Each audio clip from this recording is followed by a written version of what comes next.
সুপ্রিয় দর্শক, আমি মোর্শেদুল ইসলাম স্বাগত জানাচ্ছি সম্পাদকীয়তে। আমাদের আজকের আলোচ্য বিষয় আমাদের মুক্তির লড়াই।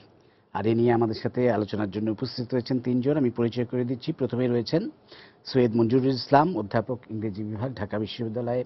রয়েছেন শাহিন সামাদ, সঙ্গীত শিল্পী ও মুক্তিযোদ্ধা। রয়েছেন মেজর কামরুল হাসান ভূঁইয়া, অবসরপ্রাপ্ত মুক্তিযোদ্ধা, লেখক ও গবেষক। প্রিয় দর্শক, আপনাদের বলে দিই, আপনারা ইচ্ছা করলে আমাদের সাথে সরাসরি এই আলোচনায় অংশ নিতে পারেন। আমাদের ফোন করতে পারেন, যে নাম্বারগুলো টেলিভিশনের পর্দায় দেখা যাবে সেই নাম্বারে। এছাড়া আপনারা ফেসবুক অথবা SMS এর মাধ্যমেও আপনাদের মন্তব্য পাঠাতে পারেন। তো আমরা আলোচনায় যাবার আগে দেখে নেব এই মুহূর্তের সর্বশেষ সংবাদগুলো। কাল শুরু হচ্ছে HSC ও সমমানের পরীক্ষা। সব প্রস্তুতি শেষ। হরতাল অবরোধে কোনো পরীক্ষার্থীর ক্ষতি হলে দায় নিতে হবে বিএনপি জামায়াত জোটকে, হুঁশিয়ারি শিক্ষামন্ত্রী। নির্বাচনের উদ্দেশ্য থাকলে বেগম জিয়া সাধারণ ভোটার পুড়িয়ে মারতেন না। তার লক্ষ্য অবৈধভাবে ক্ষমতায় বসা, বললেন সৈয়দ আশরাফ।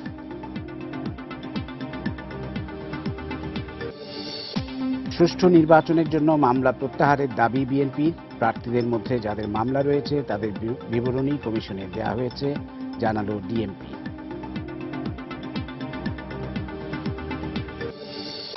রাজধানীতে বিআরটিএর উপপরিচালকের বাড়িতে দুর্বৃত্তদের নৃশংস হামলা, স্ত্রী খুন। স্বজনদের দাবি পরিকল্পিত হত্যাকাণ্ড। গুরুত্বপূর্ণ তথ্য মিলেছে ব্লগার ওয়াশিকুর হত্যা। এবং সময় সংবাদে প্রচারের 24 ঘন্টার মধ্যেই বসতভিটায় ফেরত আনা হলো অত্যাচার নির্যাতনে বাড়ি ছাড়া বরগুনার 14টি হিন্দু পরিবারকে।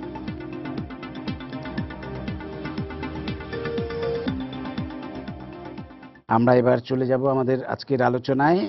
স্বাধীনতার মাস, মার্চের শেষ দিন আজকে আমাদের শিরোনাম আমাদের মুক্তির লড়াই। আসলে আমাদের মুক্তির লড়াইটা তো দীর্ঘ। এটা শুরু হয়েছে অনেক আগে থেকে। 71-এ সেটা একটা পরিণতি পেয়েছে, কিন্তু এখনো চলছে। আমাদের মুক্তির লড়াই তো নিশ্চয়ই এখনো চলছে। আমি প্রথমেই স্যার আপনার কাছে, সৈয়দ মঞ্জুরুল ইসলাম, আপনার কাছে জানতে চাইব আমাদের মুক্তির লড়াই একটু সংক্ষেপে যদি আমাদের দর্শকদের জন্য। আমি শুরুতেই আমাদের মুক্তিযোদ্ধাদের, শহীদ মুক্তিযোদ্ধাদের, যারাই মুক্তিযুদ্ধ করেছেন তাদের প্রতি আমার শ্রদ্ধা জানাই। তারা না থাকলে আজকের দিনে এইভাবে বসে আমরা বাংলায় হয়তো কথাই বলতে পারতাম না। মুক্তির কথাটা অনেক বিস্তৃত। বঙ্গবন্ধু 7ই মার্চের ভাষণে বলেছিলেন যে এবারের সংগ্রাম স্বাধীনতার, আরেকবার বললেন মুক্তির। স্বাধীনতাটা আমরা পেয়েছি, আমাদের ভৌগোলিক স্বাধীনতা পেয়েছি, রাজনৈতিক স্বাধীনতা পেয়েছি, এবং স্বাধীন একটি দেশ হিসেবে আমরা অনেক দূর এগিয়ে গেছি। বিশ্বসভায় আমাদের অনেক মর্যাদার আসন আমরা অধিকার করে নিয়েছি। আমাদের নিজেদের মেধা, নিজেদের পরিশ্রম, তার বিনিময়ে কেউ আমাদের হাতে তুলে সেগুলি দেয়নি। কিন্তু মুক্তির বিষয়টা অনেক দীর্ঘ। মুক্তি হচ্ছে যতদিন পর্যন্ত না আমাদের অর্থনৈতিক মুক্তি আসবে, আমাদের দারিদ্র্য থেকে মুক্তি আসবে, আমাদের অস্বাস্থ্য বা কুস্বাস্থ্য থেকে মুক্তি না আসবে, সার্বিকভাবে যতখানি বলে শিশুদের যদি মুক্তি না হয় এই শিশু শ্রমের নিগড় থেকে, এবং শিক্ষার মাধ্যমে যদি জাতিটি আলোকিত না হয়, ততদিন পর্যন্ত সার্বিক মুক্তি আসছে সেটি বলা যাবে না। এটি চলমান প্রক্রিয়া, এবং মুক্তিকে ত্বরান্বিত করার জন্য আমাদের প্রথমত প্রয়োজন রাজনৈতিক সদিচ্ছা এবং সকলের অংশগ্রহণ, এবং একটি সমাবেশের আয়োজন করা, যেখানে প্রত্যেকেই নিজস্ব অবস্থান থেকে কিছু অবদান রাখবেন। সেই অবদান কিন্তু আমাদের কৃষকরা রেখেই চলেছেন, আমাদের শ্রমিকরা রেখেই চলেছেন, আমাদের প্রবাসে যারা কাজ করছেন দেখুন তারা কীরকম পিঠ ভাঙা পরিশ্রম করছেন। প্রতি মাসে 30 জনের মতো বিদেশে যারা শ্রমিক কাজ করছেন তারা হয় মারা যাচ্ছেন অথবা আহত হচ্ছেন। এই পরিসংখ্যান একটা ভয়াবহ পরিসংখ্যান। তো এই ধরনের যে আত্মদান তারা করে যাচ্ছেন, তার মাধ্যমে কিন্তু বাংলাদেশের ভিত্তিটি রচিত হয়েছে। সমস্যা হয়ে গেছে আমাদের রাজনীতি তাদের যে স্বপ্ন তাকে ধারণ করতে পারছে না। কৃষকের সব স্বপ্নকে রাজনীতি ধারণ করতে পারছে না। আমাদের যা তথাকথিত সুশীল সমাজ, আমরাও আছি সেই রাজনীতিবিদদের পিছনে, আমরাও তাদের থেকে অনেক যোজন দূরে চলে গেছি। গ্রাম তো হচ্ছে সবকিছুর কেন্দ্রবিন্দু। রবীন্দ্রনাথ বহু আগে বলেছিলেন যে গ্রাম যদি না বাঁচে একটা নগর রাষ্ট্র কখনো টিকে থাকতে পারে না। নগর রাষ্ট্রের চারদিকে যারা সেই পুরনো আমল থেকে যে গ্রামগুলি তারাই কিন্তু খাদ্য সরবরাহ করছে ইত্যাদি ইত্যাদি। তো গ্রামে যদি আমরা দৃষ্টি না ফেরাই, যদি কৃষকের অবস্থার উন্নতি না করি, মেহনতি মানুষের অবস্থার উন্নতি না করি, তাহলে মুক্তি খুব খুব দ্রুত আসবে বলে মনে হয় না। ধন্যবাদ স্যার, আবার পরে আসবো আপনার কাছে। আমি শাহিন আপা আপনার কাছে যাই একটু। আপনার কাছে আমরা একটু মুক্তিযুদ্ধের কথাই শুনি, মানে আমাদের মুক্তির লড়াইয়ের একটা উল্লেখযোগ্য অংশ তো 1971-এর মুক্তিযুদ্ধ। এবং আপনি, আমরা জানি, একজন বীর মুক্তিযোদ্ধা হিসেবে কালচারাল ফ্রন্টে আপনারা যুদ্ধ করেছেন। আপনারা গান গেয়ে শরণার্থী শিবিরে, মুক্তিযোদ্ধাদের ক্যাম্পে আপনারা তাদের উজ্জীবিত করেছেন। আমরা আপনাদের সেই কীর্তি আমরা দেখেছি তারেক মাসুদ এবং ক্যাথরিন মাসুদের তৈরি করা লিয়ার লেভিনের ধারণকৃত সেই মুক্তির গান ছবিতে। তা আপনি একটু যদি বলেন আপনার স্মৃতিকথা। আসলে আমিও বলি যে আসলে আমাদের এই যে 30 লক্ষ শহীদের বিনিময়ে যে আমাদের স্বাধীনতা এসছে, তাদের সবাই স্মৃতির প্রতি আমি গভীর শ্রদ্ধা। এবং বলবো যে আসলে শুরুটা কিন্তু আসলে যেমন আপনি বললেন যে 71-এই আমাদের সূচনা সবকিছুরই, কিন্তু তার আগে আমি বলবো যে আমাদের গণ অভ্যুত্থান যেটা ছিল, মানে সঙ্গীতের ভিতর দিয়ে এবং সাংস্কৃতিক বুদ্ধিজীবী যারা সবাই তখন সোচ্চার ছিলেন 69-এর গণ অভ্যুত্থানে। তো সেই সময় আমি বলবো যে আসলে আমাদের ছায়ানটের একটা বিরাট ভূমিকা ছিল। ছায়ানটে যেমন আমাদের লুথুর ভাই ছিলেন, তারপরে আলতাফ ভাই আসতেন, তারপরে অজিত দা আসতেন, বেশ অনেক গান টান আমরা রবীন্দ্রসঙ্গীত, নজরুলের গান এবং উদ্দীপকমূলক গান, জাগরণমূলক গান, গণসঙ্গীত, এগুলো কিন্তু আমাদের অনেক সৌভাগ্য হয়েছে যে তাদের কাছে বসে গানগুলি তোলা এবং বিভিন্ন জায়গায় এই গানগুলি করা। হ্যাঁ, কেন করা আসলে সবাইকেই, মানে তখন তো মোটামুটি সবার একটা ধারণাই যে কিছু একটা হবে, তাই না? কিন্তু আমাদের আসলে দেখলে তখন আসলে আমি বলবো যে এখন কেমন শক্তিশালী আছে সবাই আমি জানি না, বাট তখনকার কথা আমি বলবো যে আমরা কিন্তু সমস্ত সাংস্কৃতিক অঙ্গনটাই এবং বুদ্ধিজীবীরা খুব সোচ্চার ছিলাম। তো আমাদের কাজ ছিল ওই গানগুলি শেখা এবং বিভিন্ন জায়গায় জায়গায় স্পটে। আমাদের এমনও মনে আছে, আমার ইকবাল ভাই কয়েকদিন আগে আসছেন। ইকবাল ভাই আমাদের ছায়ানটের একজন নামকরা রবীন্দ্রসঙ্গীত শিল্পী ছিলেন, উনি জেনেভাতে থাকেন। তো আমাকে বললো যে শাহিন, তোমার কি মনে আছে, হয়তো তোমার মনে নাই, আমরা বিভিন্ন জায়গায় যখন দলীয়ভাবে গান, সমবেতভাবে গান করে লোক জড়ো করতাম বা তাদের চেতনাকে জাগ্রত করার চেষ্টা করতাম, সেই সময় কিন্তু সমস্ত পুলিশরা আমাদের ধাওয়া করতো। এটা কিন্তু আমার মনে নাই। হ্যাঁ, আমরা হ্যাঁ তাই তো, বলে যে ওই যে ধাওয়া খেয়ে আবার লুকিয়ে থাকা, তারপর আবার দৌড়ে আবার এসে আবার আরেক জায়গায় করা, এই জীবনের ঝুঁকি গুলি কিন্তু আমরা নিয়েছিলাম সেই সময়। তা আমি বলবো যে আসলে আমরা এই ধরনের গান যেগুলো ধরেন জনতার সংগ্রাম, বিপ্লবের রক্তরাঙা, তারপরে ফুল খেলবার দিন নয় অদ্য, আর কামরুল ভাই আমাদের বেশ 3-4টা ব্রতচারী শিখেছিলেন, পটুয়া কামরুল হাসান ছায়ানটে। তো দুটো গান আপনারা দেখেন, ওই মুক্তির গানে আছে মানুষ মানুষ আছে, বাংলা আমার দুর্নিমার, আরেকটা শিখেছিল জন্ম হবার সময়তে। তো ওই যে একটা চেতনা, ওই যে একটা মনের মধ্যে একটা যে একটু একটু করে মানে শক্তি পাওয়া সেই গানগুলোর ভিতর দিয়ে, তারপরে কিন্তু এই 71-এর যুদ্ধে আমাদের অংশগ্রহণ করা।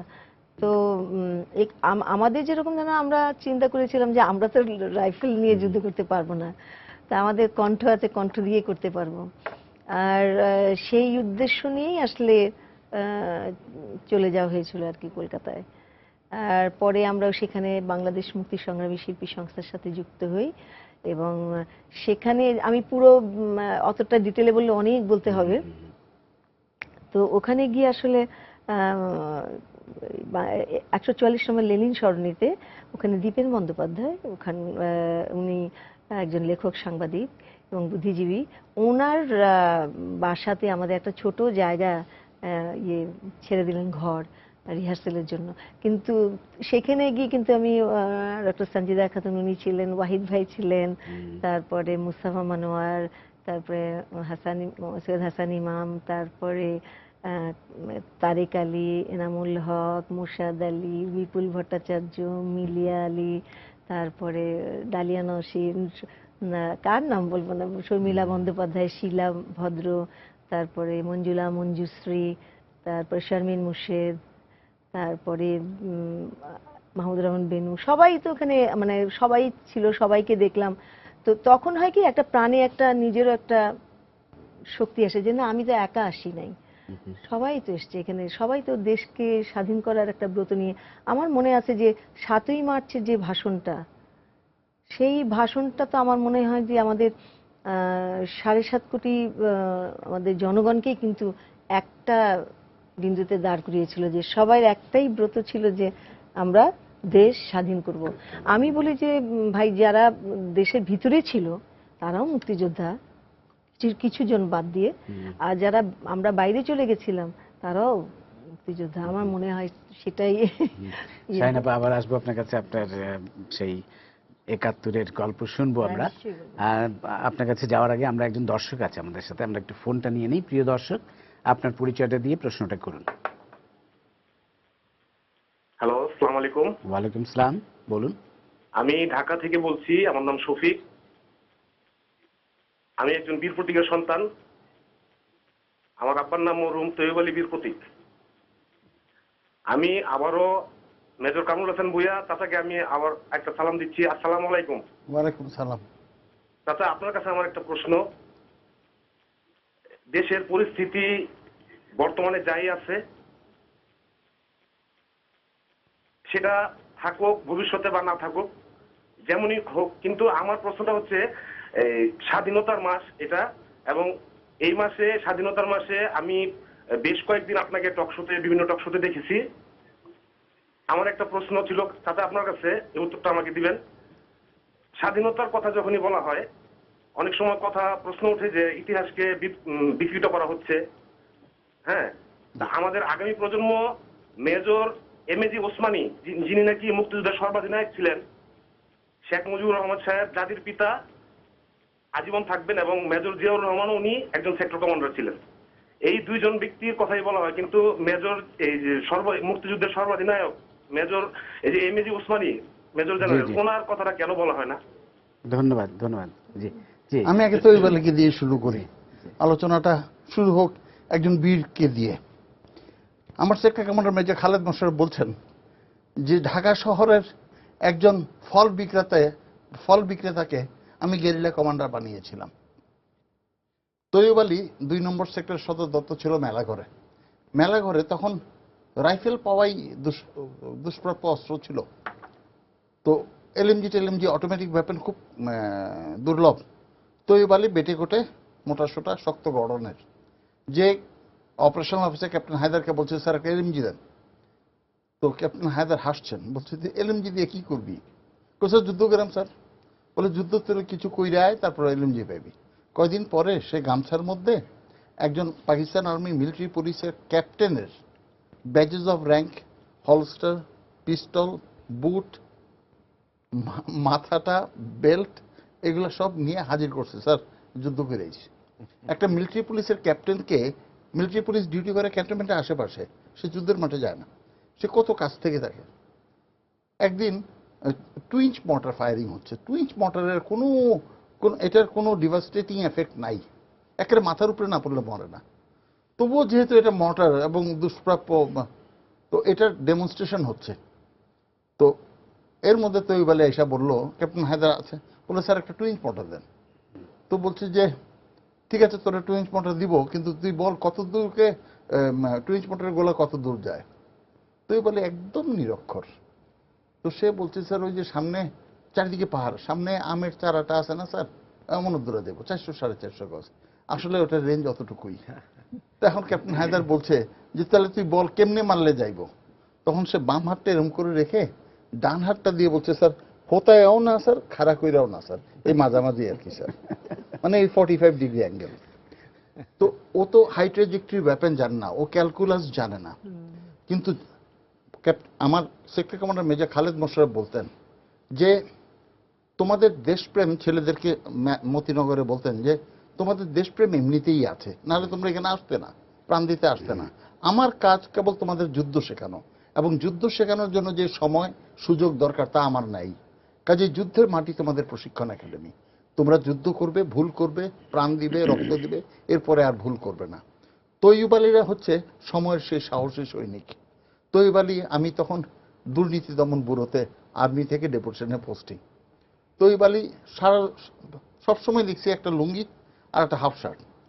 তো আমার অফিসে বিভিন্ন রকমের লোকের, বিত্তশালী লোকজনের ব্যাংকের, আর আমি ব্যাংক দেখি, ফিনান্সিয়াল ইনস্টিটিউশন দেখি ইত্যাদি। তৈয়ব আলী কি আছে না আছে তাতে তার কিচ্ছু যায় আসে না। যুদ্ধে তার সাথে ছিলাম, সে ঢুকে যাবে, ঢুকে যে তার গল্প বলা শুরু করবে। তো এখন আমি তৈয়ব আলীকে বলছি যে তৈয়ব আলী, তোমাদের নিয়ে একটা বই লিখছি, বইটা লেখা হলে দিব পড়ো। সে প্রচন্ড ক্ষেপে গেল আমার উপরে, বলে স্যার যুদ্ধের সময় একটাই বই লিখছিলাম, সেই বই লেখা রাইফেল আর রক্তে, সেই বই পড়ার পরে আপনাদের এসব বই পড়তে আর আমার ইচ্ছা হয় না।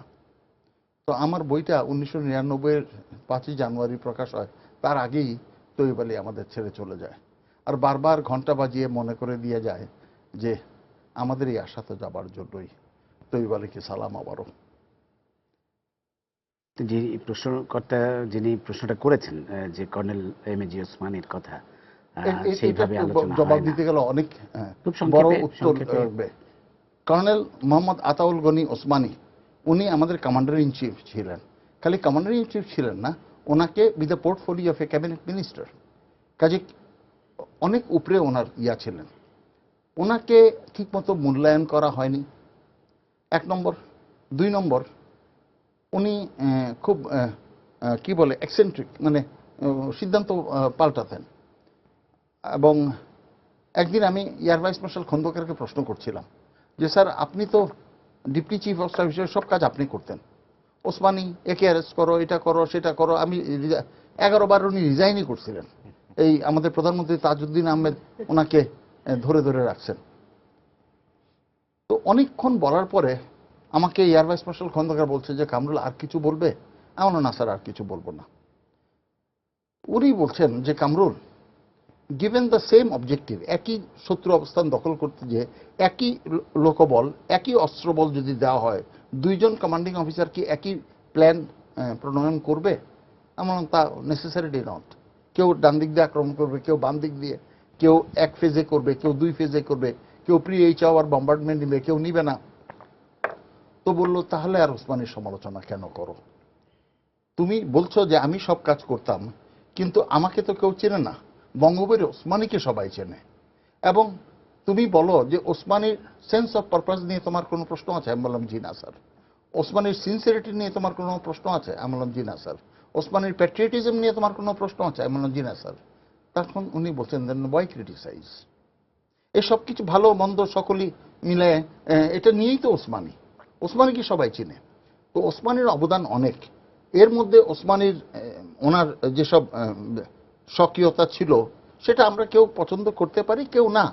ভারতীয় জেনারেলরা যেসব বই লিখেছেন তারা লিখেছেন যে ওসমানী জিয়া, শফিউল্লাহ, খালেদ সবাইকে প্রমোট করলো, জুনিয়র অফিসার যারা লেফটেন্যান্ট জেনারেল, ক্যাপ্টেন প্রমোট করলো।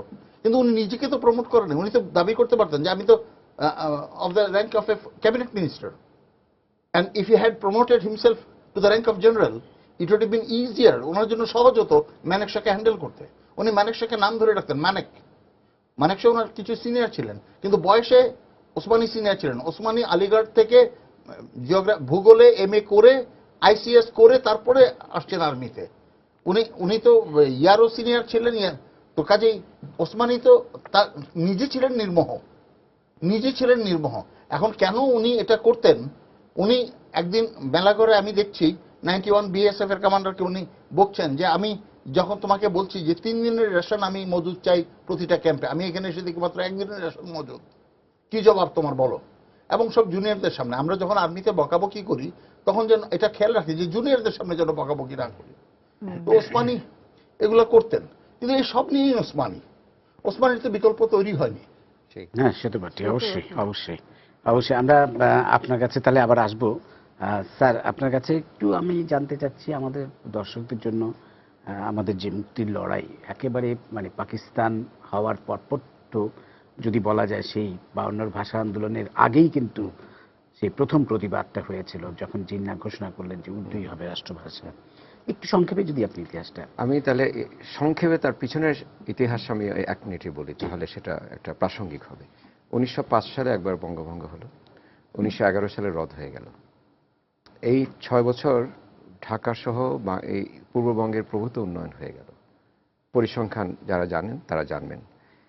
রদ হয়ে যাওয়ার পর এই প্রথম বাঙালির ভিতরে, এই বাংলাদেশের বাঙালির ভিতরে একটা জেদ চেপে বসলো। তখনও কিন্তু মধ্যবিত্ত শ্রেণী তৈরি হয়নি, শিক্ষিত শ্রেণী তৈরি হয়নি। ঢাকা কলেজ ছিল, কয়েকটা কলেজ ছিল, কিন্তু কোনো বিশ্ববিদ্যালয় ছিল না। 1921 সালে যখন ঢাকা বিশ্ববিদ্যালয় তৈরি হলো, সেটি ছিল আমাদের স্বাধীনতা সংগ্রামের প্রথম একটা সূতিকাঘ হিসাবে তার দায়িত্ব পালন করেছে।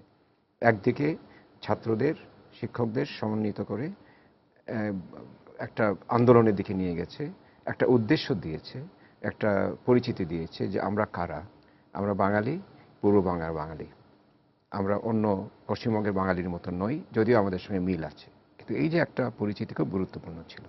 আপনি দেখুন, যখন 47 সালে পাকিস্তান হয়, দুটো আলাদা প্রদেশ, একটা উদ্ভট ভূগোল নিয়ে যাত্রা শুরু। 48 প্রথম 1 বছর হয়তো কিছুটা ধারণা ছিল যে পাকিস্তানে বোধহয় আমাদের একটা সম্মানজনক অবস্থান থাকবে, কিন্তু তা থাকেনি। 48 সাল দিয়ে বাঙালিরা বুঝে ফেলল যে আমাদের যে নিজস্ব জাতিসত্তা তার স্ফুরণ দরকার। 52 সালে এসে আমরা বুঝেই ফেললাম যে আমাদের পাকিস্তানিদের সঙ্গে থাকা হবে না, যেখানে শ্রদ্ধা নেই, যেখানে একদিকে আছে অপমান, একদিকে আছে আমাদের একেবারে নিম্নতম, একেবারে প্রান্তিক মনে করা, নিম্নবর্গীয় ভেবে আমাদের যত অধিকার সব দখল করে নেয়া, অন্যদিকে আমাদের শোষণ করা। এই অবস্থা থেকে নিষ্কৃতির জন্য ক্ষেত্রটা প্রস্তুত হয়ে গেল। আপনি আরও দেখুন, 50-এর দশক থেকে আমাদের শিল্প সাহিত্য, তারপর চলচ্চিত্র, আমাদের চলচ্চিত্রের ইতিহাস আপনি আমার থেকে আরো ভালো জানেন, সকল ক্ষেত্রেই কিন্তু একটা স্ফুরণ সৃষ্টি হলো। যে চিত্রকলার কোনো ঐতিহ্যই আমাদের ছিল না, সে শূন্য থেকে শুরু করে 10 বছরে আমরা পাকিস্তানের সবগুলি পুরস্কার আদায় করে নিতাম। আন্তর্জাতিকভাবে আমাদের শিল্পীরা পরিচিত হলেন। পল ক্লের সঙ্গে, পিকাসোর সঙ্গে শফিউদ্দিন সাহেবের একটা প্রদর্শনী হলো লন্ডনে 50-এর দশকে, কিন্তু 1 দশকের মধ্যে। আমাদের নাটক দেখুন কোথায় বসেছিল, স্বাধীনতার পর সেই নাটকটা হলো, এটা পরের ঘটনা। এই স্ফুরণটা খুব গুরুত্বপূর্ণ। কাকমারি সম্মেলন যখন হলো, সেই মৌলানা ভাসানী আয়োজন করেছিলেন, সেই সম্মেলনটা জানিয়ে দিল যে সংস্কৃতির একটা শক্তি আছে, সেই সংস্কৃতির শক্তিটা আমাদের ধারণ করতে হবে। পাশাপাশি আমাদের শিক্ষাও তখন একটা মোটামুটি ভালো অবস্থানে চলে এসেছে। এই যখন ছাত্র জনতা এক হয়ে গেলেন, তখনই আমাদের একটা রসায়ন তৈরি হয়ে গেল, যে রসায়নটা যে কোনো জাতিসত্তার গঠনের প্রথম প্রয়োজনীয়তা।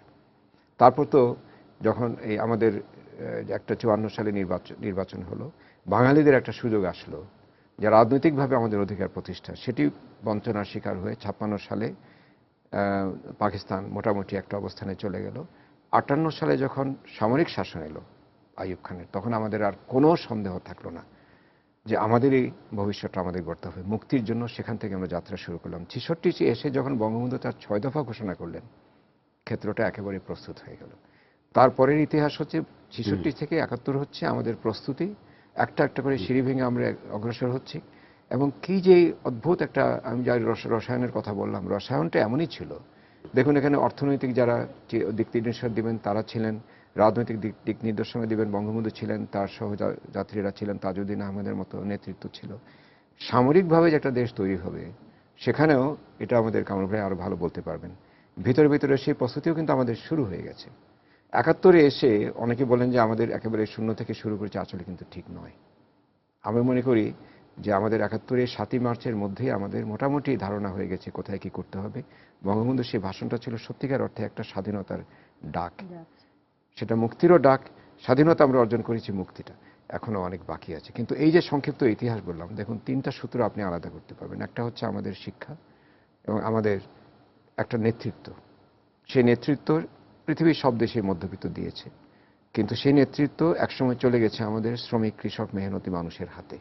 এটি একটা বিশাল আয়োজন আমাদের। দ্বিতীয় ছিল আমাদের সাংস্কৃতিক প্রতিরোধ, সেই ভাষা থেকে শুরু করে সাংস্কৃতিক সবখানে আমরা জেগেছি। 3 নম্বর ছিল যে নারীরা যখন এগিয়ে আসেন, আমরা 52 সাল দেখেন নারীরা আমরা এগিয়ে আসছে। পাকিস্তানের তুলনায় এখানে আমরা সবসময় এগিয়েছিলাম। 71-এও যখন আমরা স্বাধীনতার যুদ্ধে প্রত্যক্ষ করি, অনেক নারী যোদ্ধা ছিলেন। আর বাংলাদেশের প্রত্যেক মা তাদের সন্তানদেরকে বলছেন তৈরি থাকো, এবং গ্রামের যত মা ছিলেন সব ঘরের দরজা খুলে রেখেছেন মানুষকে আশ্রয় দেওয়ার জন্য। এরা হচ্ছেন আমাদের যাকে বলে অদৃশ্য শক্তি, যাদেরকে আমরা সবসময় মনে করি না, কিন্তু এটা আমাদের মনে করতে হবে যে নারীরা না জাগলে এই দেশ কিন্তু স্বাধীন হতো না। অবশ্যই অবশ্যই। আপা, আপনার কাছে আবার আসবো শাহিন আপা। মানে নারীদের কথা উঠলো, মানে নারীরা মুক্তিযুদ্ধে বিভিন্নভাবে তো তারা অংশগ্রহণ করেছেন। বলবো এক তো সাহায্য সহযোগিতা যেটা করেছে সেটা অসাধারণ, এবং সেটার যে মূল্য সেটা না হলে মুক্তিযোদ্ধারা তো যুদ্ধ করতে পারতেন না। আপনি আরো ভালো বলতে পারবেন, দেশের ভেতরে থেকে নারীরা যুদ্ধ করেছে, অনেকেই হাসপাতালে বা চিকিৎসায় কাজ করেছে, বিভিন্ন জায়গায়। আপনারা কালচারাল ফ্রন্টে কাজ করেছেন, অনেক নারী যারা নির্যাতিত হয়েছেন, এবং আমরা সরকার এখন তাদের মুক্তিযোদ্ধা হিসেবে স্বীকৃতি দিচ্ছে। এসব মিলিয়ে আপনি নারীদের যে অংশগ্রহণ আপনার মতে মুক্তিযুদ্ধে, একটু সেই ব্যাপারটা যদি একটু বিশেষ করে। না, নারীরা তো দেখেন যে যে যেখানে পেরেছে সে সেইভাবে যুক্ত হয়েছিল। যেমন আমি বলবো যে যুদ্ধে মানে সক্রিয়ভাবে একদম ফ্রন্টেও যারা মানে সাহসী আমাদের এই নারীরা কিন্তু অনেকে যুক্ত ছিল। তারপরে ধরেন এই যারা ধরেন উন্ডেড হয়েছে, হ্যাঁ, সেখানে কিন্তু প্রচুর নারীরা কাজ করেছে। হ্যাঁ কাজ করেছে। আর আমরা আমরা গানের ভিতর দিয়ে চেষ্টা করেছি বিভিন্ন ক্যাম্পে ক্যাম্পে গিয়ে। আমরা তো বেশিরভাগই তো আমাদের নারী শিল্পীরাও তো প্রচুর ছিল। তো সেরকম ক্যাম্পে ক্যাম্পে গিয়ে মুক্তিযোদ্ধাদের সামনে গিয়ে এই যে তাদের একটুখানি কষ্টটা নিজের সাথে মিলিয়ে নেওয়া, তাদের এই গানের ভিতর দিয়ে যে একটা চেতনা, তাকে তার মনের ভিতরে একটা যে আশার আলো জ্বালানো, সেটা কিন্তু আমরা গানের ভিতর দিয়েই মানে আমাদের সংস্কৃতি কর্মীরা কিন্তু একটা বিশাল অবদান বিরাট সবসময়, শুধু মুক্তিযুদ্ধে নাম বলো, তার আগে থেকেই সব সংগ্রামে। এবং আপনি ছায়ানটের কথা বললেন, ছায়ানট যে একসময় সেই পাকিস্তান আমলে যখন রবীন্দ্রনাথকে নিষিদ্ধ করে দিল, তখন ছায়ানট যে ভূমিকাটা রেখেছিল সে তো অসাধারণ।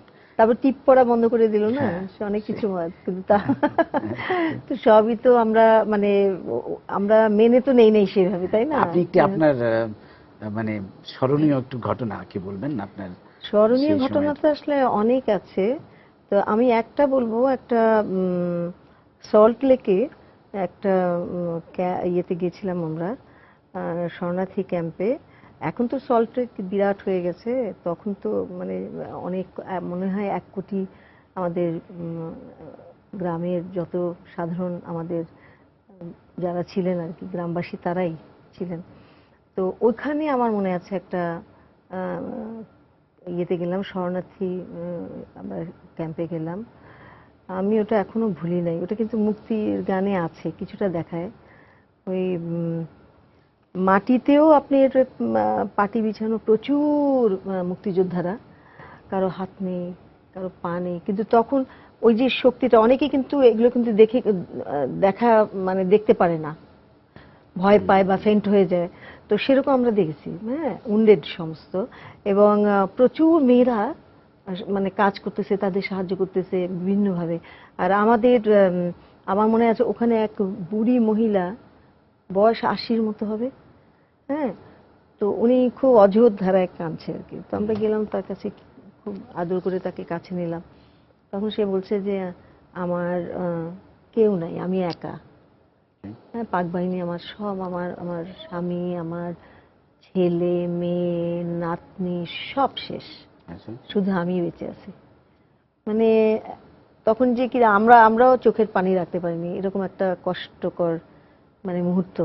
আর একটা আমি বলবো যে আর এক জায়গায় তখন বর্ষা চলে আসছে, বৃষ্টি।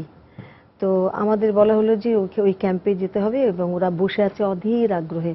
তো আমরা ট্রাকে করে সব গেলাম ওইখানে, মানে আমরা বাংলাদেশ মুক্তি সংগ্রামী শিল্পী সংসদ ওখান থেকে গেলাম। তখন ওইখানে আমি এখনো ভুলি নাই, এতখানি করে পানি ডোবার মতন একদম পুরো জায়গায়, মানে পুরো নদীর মতন একদম। আর এতখানি পানি, আমার মনে হয় 1000 খানেক লোক সব দাঁড়িয়ে আছে গান শোনার জন্য।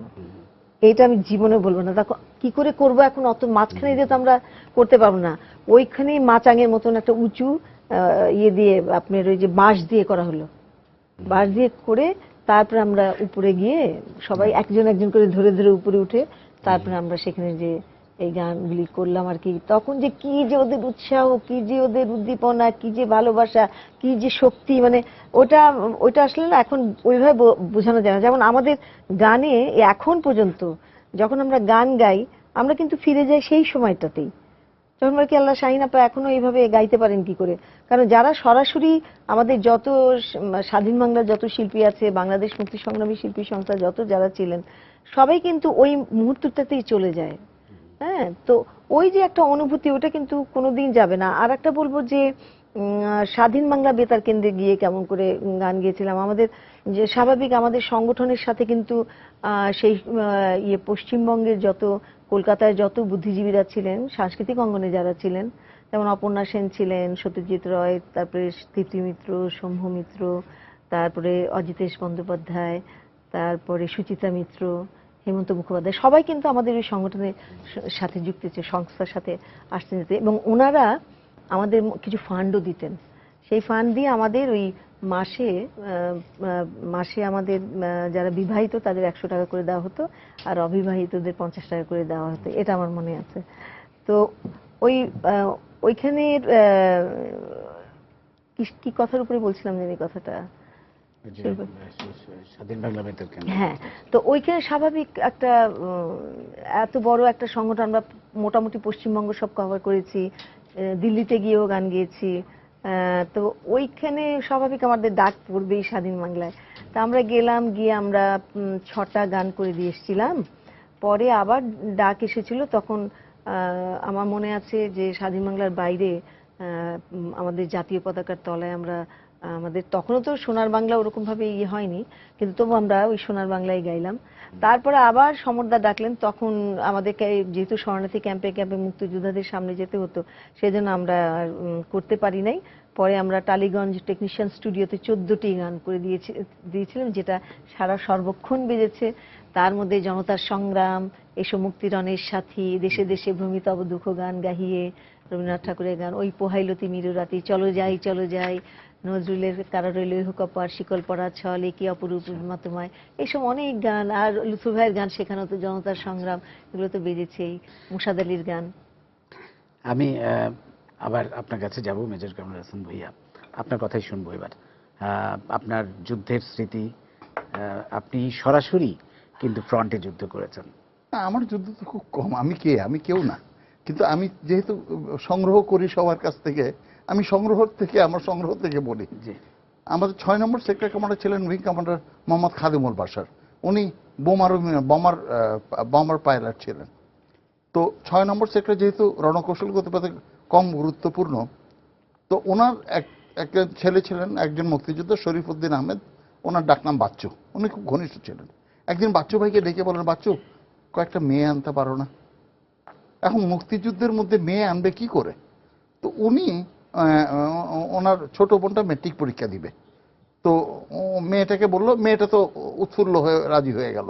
বাপ মাকে বুঝালো যে আমি দায়িত্ব নিচ্ছি, এবং যেহেতু বড় ভাই দায়িত্ব নিল।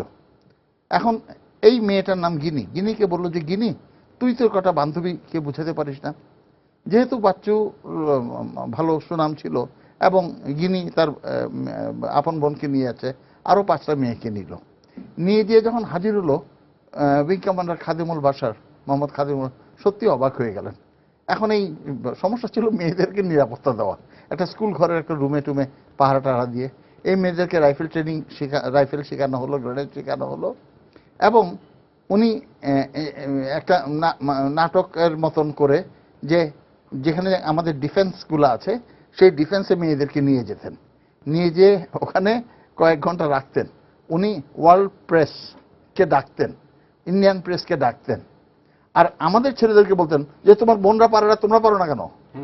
তো এখন আসলে তো তারা কিছুই পারে না, কিন্তু এই যে একটা মোরাল বুস্টিং, এই যে মনোবল উঁচু করার যে একটা জিনিস, যে আমাদের মেয়েরা আছে, এই মেয়েগুলাকে উনি আবার আরেকটা ডিফেন্সে নিয়ে যেতেন। এইভাবে উনি একজন বৈমানিক হয়ে উনি এইটা আবিষ্কার করেছিলেন, যার জন্য আমরা বলি আমাদের মুক্তিযুদ্ধকে যে ইট ওয়াজ এ সেক্টর কমান্ডার্স ওয়ার। এক একজন সেক্টর কমান্ডার এক এক রকম করেছে। 2 নম্বর, বুরুঙ্গামারির এক মা, তার স্বামী নাই, তার 2টা মাত্র ছেলে, আজিজুল ইসলাম এবং আব্দুল হাই। এই 2টা ছেলেকে মা নিজে, তার স্বামী নাই, তার ছেলেদের বাপ নাই, যুদ্ধে পাঠালেন। 14ই নভেম্বর ভুরুঙ্গামারি স্বাধীন হলো, এবং আমাদের মুক্তিযোদ্ধারা কুড়িগ্রাম দখলের উদ্দেশ্যে রায়গঞ্জ হয়ে ফুলবাড়ি হয়ে আসছে। তো এর মধ্যে একদিনে তো না, এক জায়গায় সন্ধ্যা হয়ে গেছে ডিফেন্স, ওখানে ডিফেন্স ট্রেঞ্চ করা হলো, দুই ভাই একই ট্রেঞ্চে, এবং ট্রেঞ্চটা খুব গরমের দিনে খুব গরম, মানে ওখানে বাতাস টাতাস ঢুকে না, দুই ভাই একসাথে উঠে ট্রেঞ্চের উপরে বসছে, একটা আর্টিলারি শেল এসে দুইটা ভাইকে ছিন্ন বিচ্ছিন্ন করে ফেললো। এবং ওই যে শাহিনাপাড়া গান, ভেবো না গো মা তোমার ছেলেরা হারিয়ে গিয়েছে পথে, একটা মাকে কিভাবে সান্ত্বনা দিবেন যে তোমার দুইটা ছেলে আজকে থেকে আর নাই। একটা মা যখন একটা সন্তান পেটে ধরে, এটা নড়ে, মাটা বমি করে, খাইতে পারে না, শুইতে পারে না, বড় হয়, বসতে পারে না, কত কষ্ট করে, তখন তো সিজার ছিল না, কত কষ্ট করে বাচ্চাটা জন্ম দেয়, সারা রাত জেগে থাকে, কখন পেশাব করে, ঠান্ডা লাগে কিনা, এইভাবে বড় করে এক সকালে উঠে শুনলো বাচ্চা ছেলে দুইটা নাই, আর কোনোদিন ফিরবে না, কাউকে লাশ পায় নাই। আমাদের কোল্লা পাথর সালদা নদীর পাশে 49 জন শহীদদের কবর আছে। আমরা স্বাধীনতার পরপর দেখলাম যে যেসব ছেলে মেয়েরা, যেসব বাপ মা তাদের ছেলে মেয়েদেরকে আর ফেরত যায় নাই, তারা যখন শুনলো যে কোল্লা পাথরে অনেক শহীদের কবর, হাজার হাজার, আসলে 49 জন, এই তারা এসে ওখানে ছোট ছোট মার্বেল পাথরে, তখন তো স্বাধীনতার পরপর নাম লেখা ছিল, আর্মি সিভিল সবাই, এই নামগুলো খুঁজে যখন নিজের ছেলের নামটা পেত না, তাদের আহাজারি এবং কান্না এবং আল্লাহর কাছে দুইটা হাত তুলে যে দোয়া, সেটাও দেখবার মতন দৃশ্য। আজকে কষ্ট পায় যখন কেউ যায় না, এখন এখন পাকা রাস্তা হয়েছে, গাড়ি ঘোড়া আছে, তাও মানুষে যায় না। সীতাকুণ্ডের এক মুক্তিযোদ্ধা, সে বলছে স্যার আমার বাপ ছিল লেবার, বাপ মারা গেছে, এবং আমিও লেবারই হতে হবে, কারণ লেখাপড়া করার মতন পয়সা নাই। আমি মাকে বললাম যে মা আমি মুক্তিযুদ্ধে যাব। মা এক কথায় রাজি হয়ে গেল যে অবশ্যই যাবি, মুক্তিযুদ্ধে যাবি না কেন।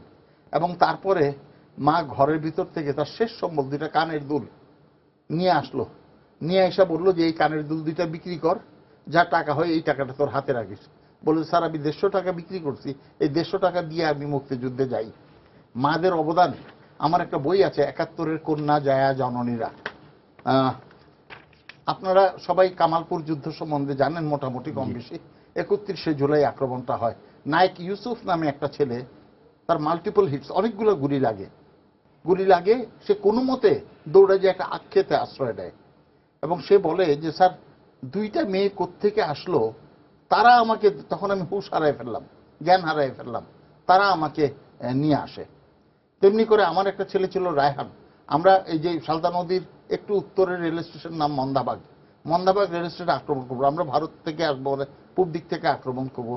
ওই ছেলেটা খুব সাহসী ছিল, তো আক্রমণ করলে মানুষ মরবে, হতাহত হবে, এটাই স্বাভাবিক। রায়হান মারা গেল ধান ক্ষেতের মধ্যে, হাত পা নাড়াতে নাড়াতে মারা গেল। এবং রায়হানকে আনতে যেয়ে আরো একটা ছেলে, তার মৃতদেহ আনতে আরেকটা ছেলে মারা গেল। এর মধ্যে দেখি গ্রামের ওই পার থেকে দুইটা মেয়ে ধান খেতে নামছে, আর গুলি এমন ভাবে হচ্ছে, গুলির শব্দে কিছুই শোনা যাচ্ছে না। মেয়েগুলোকে, আর মেয়েদের তো অস্ত্র নাই, আর মেয়েরা এই কাজ মেয়েদের না।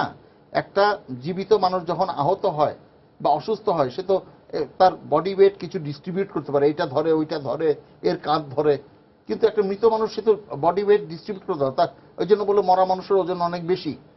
তো মেয়ে দুইটা কি করে একটা মানুষকে কাঁধে করে নিয়ে আসবে, আর এই গুলি বৃষ্টির মধ্যে। আমরা চিৎকার করে বলছি যে তোমরা মাঠে নামবে না, তোমরা যাইও না। মেয়েগুলা কথা শুনলো না, গেল, অক্ষত অবস্থায় গেল, রায়হানের লাশটা কাঁধে নিল এবং রায়হানকে, তার মৃতদেহটাকে নিয়ে আসলো ঠিক মতো নিয়ে আসলো। মেজর খালেদ মোশাররফ, মেজর খালেদ মোশাররফ আমার সেক্টর কমান্ডার। মেলাঘরে ওনার যে ডেরার বলতাম, সবই ছিল মুনিবাসের, বেড়াও মুনিবাসের, খাটটাও মুনিবাসের, টেবিলও মুনিবাসের, ছাদও সবই মুনিবাসের। আমাদের পয়সা ছিল না, আর মুনিবাসের ছিল প্রাচুর্য, মুনিবাসের। একদিন ক্যাপ্টেন হায়দার নিয়ে আসলেন কয়েকটা মেয়ে, 4-5 জন মেয়েকে, যে স্যার আপনার সাথে কথা বলবে। তো ওখানে বসা ছিলেন major Matin, major Khaled Mosharraf, major Matin, আরো অনেকে। তো মেয়েগুলো এসে তারা যা বললো তার অর্থ হচ্ছে স্যার আমরা ছেলেদের সাথে মাঠে সম্মুখ সমরে যুদ্ধ করব। তো মেয়েদেরকে মেজর খালেদ মোশাররফ বললো যে তোমরা পাশের রুমে বসো, আমি জানাচ্ছি। এবং যেহেতু বেড়ার ঘর, এই পাশের কথা এই পাশে তো শোনা যাচ্ছে, এবং মেয়েদেরকে তার আগে যে লুলু আপা, টুলু আপা, সুফিয়া কামালের মেয়ে, খুকু ভাবি, মানে মেজর আক্তারের মেয়ে, ওদেরকে বিশ্রামগঞ্জ হাসপাতালে, কেউ ফাইন আর্টসের স্টুডেন্ট, কেউ ইংরেজি সাহিত্যের ছাত্রী, এদেরকে সবাইকে, কেউ হাউস ওয়াইফ, সবাইকে নার্স হিসাবে, যেহেতু আমাদের নার্স ছিল না। এই মেয়েগুলোকে কি করবে আলাপ করতেছে। এর মধ্যে একটা মেয়ে আসলো, এসে মেজর মতিন তার একটা লেখায় লিখছেন, এসে নিচের দিকে তাকায় রইল এবং তার চোখ থেকে টপ টপ করে পানি পড়ছে মাটিতে। বলছে যে স্যার, আমাদেরকে সম্মুখ সমরে যুদ্ধ করার জন্য আমরা আসছি, আমাদেরকে সম্মুখ সমরে পাঠান। তো আমরা সবাই চুপ, মেজর খালেদ চুপ। বলে স্যার, আপনারা প্রাণ দিতে পারবেন? আমাদের নাহলে সম্ভ্রমই দিতে হবে, সেটা তো প্রাণের চেয়ে বেশি না, আমাদেরকে স্যার সম্মুখ সমরে পাঠান। যদিও শেষ পর্যন্ত তাদেরকে সম্মুখ সমরে পাঠানো যায়নি বিভিন্ন সঙ্গত কারণে। আমরা এখন চিন্তা করি, তখন তো বয়স ছিল, বুঝি নাই। আমরা যখন এই বর্ষাকালে যখন মানুষের বাড়িতে হাইড আউটে যেতাম, পুরুষ মানুষরা মাছ টাছ রাতের বেলা যে মুরগি টুরগি ধরতো, কিন্তু এই বৃষ্টির দিনে ভিজা লাকড়ি দিয়ে কি করে সারা রাত রান্না করে আমাদেরকে খাওয়াইতো। আর সবচেয়ে শেষে একটা ছোট্ট ঘটনা বলি, শালদা নদীতে আমাদের ডিফেন্সে একটা ছেলে পানি খাবে, তখন তার টিউবওয়েল গ্রামে গ্রামে ছিল না, ওই ওই শালদা নদীর ছোট্ট নদী, ওই পাশে পাকিস্তানিদের ডিফেন্স। আমরা দেখতে পাই গালাগালি হয়, আবার ওরা বলে চা পিয়েগা ভাইয়া, চা পিয়েগা। তো একটা মেয়ে যাচ্ছে কলস নিয়ে, তো ওই ছেলেটা বললো যে আমাকে এক কলস পানি এনে দাও খাল থেকে। তো মেয়েটা যেহেতু নিরস্ত্র, আমরা দেখছি, আর পাহাড়ি খাল খরস্রোতা, গাছপালার ডালাপালা বয়লা ভাষায় নিয়েছে, মেয়েটা ধাক্কায় ধাক্কায় নিচে থেকে এক কলস ভর্তি পানি নিল, নিয়ে কিছু পানি আবার ফেললো, ফেলে কলসটা ডান কাকে দিয়ে সে পাড়ের দিকে উঠছে, অর্থাৎ তার পিছন দিকটা শত্রুর দিকে। এমন সময় 4টা গুলি শত্রু করলো, মেয়েটার বুক দিয়ে বের হয়ে যাচ্ছে, আমরা দেখতে পাচ্ছি, এবং কলসটার মধ্যে গুলি লাগলো না। মেয়েটা কাঁপতে কাঁপতে কাঁপতেছে, কিন্তু কলসটা ছাড়লো না। এবং যেই ছেলেটা পানি চাইছিল তার সামনে, তার ট্রেঞ্চের সামনে কলসটা রেখে মেয়েটা মারা গেল। কত মাতা দিল হৃদয় উপারি, কত বন দিল সেবা, বীরের স্মৃতি স্তম্ভে। সেই এই ঘটনা মানে শুনলে তো আরো শুনতে ইচ্ছে করে। তা আমরা, সময় আমাদের শেষ, স্যার আপনি জাস্ট এখন 1 মিনিটের মধ্যে যদি আমাদের বলেন যে এই যে মুক্তির সংগ্রাম আমাদের তো এখনো শেষ হয়নি, তো আপনি নতুন প্রজন্মের কাছে কি বলবেন? আজকে যারা মুক্তিযুদ্ধ যারা দেখেনি, মুক্তিযুদ্ধ যারা অংশগ্রহণ করতে পারেনি, তাদেরও তো মুক্তিযুদ্ধ করার বা মুক্তির লড়াইয়ে অংশ নেওয়ার সুযোগ আছে। আজকে কামরুল ভাই যে গল্পগুলি বললেন, একেবারে যে সত্য তুলে ধরলেন, আমি মনে করি আমাদের তরুণ প্রজন্ম সেগুলি থেকে তাদের উৎসাহিত হওয়া উচিত, সেখান থেকে উদ্দীপনা গ্রহণ করা উচিত। একটা গ্রামের মেয়ে এতখানি তার ইন্টেগ্রিটি, দেশের জন্য এতখানি তার দরদ, যে ওই কলসিটাকে সে রক্ষা করছে। দেশটাকে তাহলে আমরা কলসি ভাবি, সেই কলসি যে মেয়েটির হাতের কলসি, সেটি রক্ষা করার জন্য যতখানি আত্মত্যাগ প্রয়োজন, সে আত্মত্যাগ আমাদের দিতে হবে। এটি আমি তরুণদের কাছে বলি। এটা অত্যন্ত বড় প্রতীকী গল্প বলেছেন। এই গল্পের পর আমাদের কোনো কথা হয়তো আর শুনলে আমার নিজেরই বলতে ইচ্ছে করবে না। ধন্যবাদ, ধন্যবাদ আপনাদের সবাইকে। প্রিয় দর্শক, এই প্রজন্মের তরুণ তরুণীরা, তোমাদের বলি, তোমাদেরও মুক্তিযুদ্ধ করার সুযোগ আছে, দেশটাকে গড়ার সুযোগ আছে, মুক্তির লড়াইয়ে অংশ নেওয়ার সুযোগ আছে। এই দেশটাকে সবার জন্য বাসযোগ্য করার, একটি অসাম্প্রদায়িক চেতনার, একটি শান্তির দেশ হিসেবে গড়ে তোলার, একটি সমৃদ্ধ দেশ হিসেবে গড়ে তোলার জন্য তোমরাও কিন্তু 71-এর মতো একই রকম ভূমিকা রাখতে পারো। সেই ভূমিকা তোমরা রাখবে, এই আশা ব্যক্ত করে শেষ করছি আজকের সম্পাদকীয়। সবাইকে শুভেচ্ছা। আগামীকাল আবারও দেখা হবে রাত 10টায়। দেখার আমন্ত্রণ রইল। শুভরাত্রি।